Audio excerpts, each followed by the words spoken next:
Magandang gabi, Philippine Air Force. Alamin natin ang magiging lagay at taya ng panahon ngayong araw ng Sabado, 04 April 2026. Para sa ating synaptic situation, wala naman tayong minomonitor na low pressure area sa loob at labas ng Philippine Area of Responsibility. Habang ang ridge of high pressure area naman ang sa nakakapekto dito sa Northern at Central Luzon. At para sa ating general area forecast, ang Metro Manila at natitirang bagay ng Luzon at buong Visayas at Mindanao ay makakaranas ng bahagyang maulap hanggang sa maulap na kalangitan na may pulo-pulong pag-ulan, pagkulog at pagkidlat.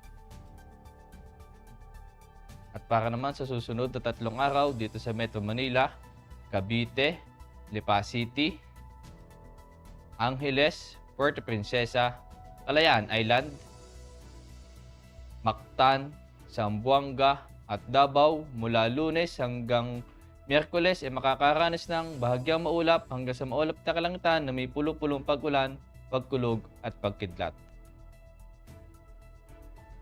Ang araw ay lulubog mamayang 18:09 at sisikat bukas ng 05:49. Para naman sa ating moon illumination, meron tayong 94% decreasing. At para manatiling updated sa lagay at taya ng panahon, i-follow lamang ang Air Force Weather Center sa aming official social media accounts.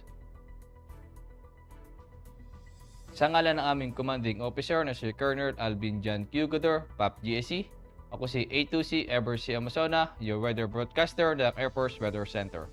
Muli, magandang gabi, Philippine Air Force.